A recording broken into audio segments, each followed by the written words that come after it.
আপনারা এখানে গ্রামের একটি দোতলা বাড়ি দেখতে পাচ্ছেন। এই দোতলা বাড়ির যে উপরতলা সেখানে মালিক নিজে বসবাস করেন এবং তার নিচে দেখুন দুটো দোকান ঘর আপনারা দেখতে পাচ্ছেন, যার মধ্যে একটা হচ্ছে মুদির দোকান আর একটা হচ্ছে কম্পিউটার এবং জেরক্সের দোকান। ওই যে কম্পিউটার এবং জেরক্সের দোকানটি আছে সেটি মালিক নিজে ব্যবহার করেন এবং অপর যে মুদির দোকানটি আছে সেটি তিনি ভাড়া দিয়েছেন, অন্য আরেকজন ব্যক্তি সেই মুদির দোকানটা চালান।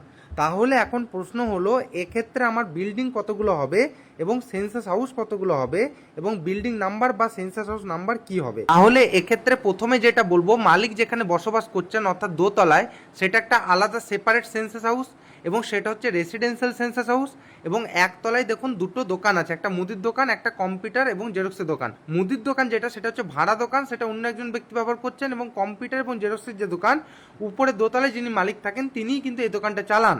তাহলে এই দুটো দোকান কিন্তু আলাদা আলাদা দুটো নন রেসিডেন্সিয়াল সেন্সাস হাউস। তাহলে এক্ষেত্রে মুদির দোকান একটা আলাদা সেন্সাস হাউস এবং কম্পিউটার এবং জেরক্সের দোকান কিন্তু একটা আলাদা সেন্সাস হাউস, এবং দুটোই কিন্তু নন রেসিডেন্সিয়াল সেন্সাস হাউস। সুতরাং এখানে বিল্ডিং একটা হলেও তিনটে সেন্সাস হাউস আমরা দেখতে পাচ্ছি, যার মধ্যে একটা রেসিডেন্সিয়াল সেন্সাস হাউস এবং দুটো নন রেসিডেন্সিয়াল সেন্সাস হাউস। চলুন এবার দেখে নেব আপনারা অ্যাপের মাধ্যমে এই একটা বিল্ডিং এবং তিনটে সেন্সাস হাউসের সার্ভে কিভাবে করবেন। সবার প্রথমে আমরা রেসিডেন্সিয়াল যে সেন্সাস হাউস আছে অর্থাৎ মালিক যেখানে বসবাস করেন তার সার্ভেটা দেখে নেব। যেহেতু এখানে একটাই বিল্ডিং, সুতরাং আপনাদের অ্যাপের মধ্যে সবার প্রথমে একটা ম্যানুয়ালি বিল্ডিং নাম্বার দিতে হবে। ধরুন আমি একটা বিল্ডিং নাম্বার দিলাম CN121। এরপর সেন্সাস হাউস নাম্বারের জন্য এখানে আপনারা দুটো অপশন পাবেন, একটা রিপিট একটা নিউ। যেহেতু আমি এখানে নতুন সেন্সাস হাউস নাম্বার দিতে চাইছি তার জন্য আমরা নিউ অপশনে ক্লিক করব।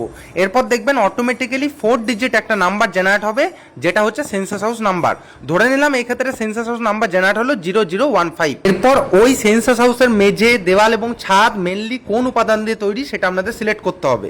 এরপর দেখুন 7 নম্বর কোশ্চেন যেটা আছে ascertain use of census house, সেখানে কিন্তু অতি অবশ্যই আপনাদের রেসিডেন্স যেটা 1 নম্বর অপশন আছে সেটাই আপনাদের সিলেক্ট করতে হবে, যেহেতু এটা বসত বাড়ি।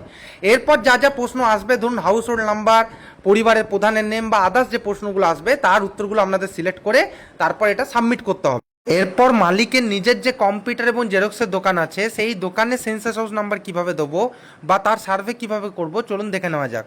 সবার প্রথমে যেটা বলবো, যেহেতু এখানে একটাই বিল্ডিং সুতরাং এখানে নতুন করে কোনো বিল্ডিং নাম্বার দেবো না, এখানে আমি বিল্ডিং নাম্বার রিপিট করব।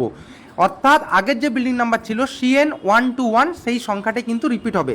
এরপর সেমভাবে সেন্সাস হাউস নাম্বার আমাকে যেহেতু আবার নতুন সেন্সাস হাউস নাম্বার দেখাতে হবে, তার জন্য এখানে আমি আবার নিউ করব। নিউ করলে অটোমেটিক্যালি একটা সেন্সাস হাউস নাম্বার জেনারেট হবে এবং সেটা সিকোয়েন্সিয়ালি হবে, অর্থাৎ আগের যেটা ছিল 0015 এর পরেরটা হবে, অর্থাৎ যে নাম্বারটা আসবে 0016। পরবর্তী যে কোশ্চেনগুলো পাবো সেটা হচ্ছে ধরুন ওই প্রিডোমিনেন্ট মেটেরিয়াল অফ ফ্লোর, ওয়াল এবং রুফ, অর্থাৎ মেঝে বা দেওয়াল বা রুফের প্রধান উপাদান কি সেগুলো আমরা সিলেক্ট করবো। এরপর চলে যাবে একদম সোজা 7 নম্বর কোশ্চেন। এক্ষেত্রে আমরা 7 নম্বর কোশ্চেন যে 3 নম্বর অপশনটা আছে শপ অবলিক অফিস, এই অপশনটা আমরা সিলেক্ট করব এবং রিমার্কসে কম্পিউটার অ্যান্ড জেরক্স শপ এই কথাটা লিখে দেবো।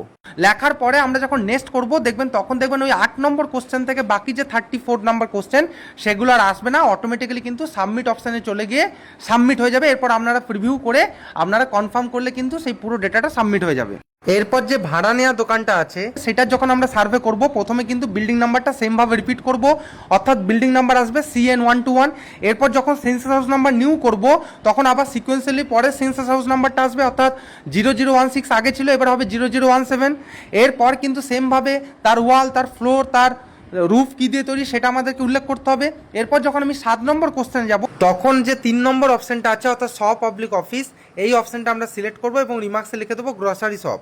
তারপর যখন আমরা নেক্সট করব আগের মতনই 8 নম্বর থেকে 34 নম্বর কোশ্চেন আর আসবে না। এরপর আমরা অটোমেটিক্যালি দেখতে পাবো সাবমিট হয়ে গেছে, প্রিভিউ করে কনফার্ম করলেই কিন্তু আমার ডেটাটা সাবমিট হয়ে যাবে। সুতরাং আপনারা এই যে গ্রামের ছবিটা দেখতে পাচ্ছেন, যেটা একটা প্রিমিসেসের মধ্যে একটা বিল্ডিং এবং 3টে সেন্সাস হাউস ছিল, এবং যার মধ্যে একটা সেন্সাস হাউস হচ্ছে রেসিডেন্সিয়াল এবং দুটো হচ্ছে নন রেসিডেন্সিয়াল, এবং তার সার্ভে আমরা কিভাবে করব, কিভাবে ডিটারমাইন করব কতগুলো সেন্সাস হাউস বা কতগুলো বিল্ডিং বা অ্যাপের মধ্যে কিভাবে সেটাকে সার্ভে কমপ্লিট করব আপনাদেরকে আমি পুরো বিস্তারিত দেখালাম। পরেও যদি এই বিষয়ে আপনাদের কোনো প্রশ্ন থাকে অতি অবশ্যই আমাকে কমেন্টে জানাবেন, আমি পরবর্তী ভিডিও বানিয়ে সেগুলো ক্লিয়ার করার চেষ্টা করব।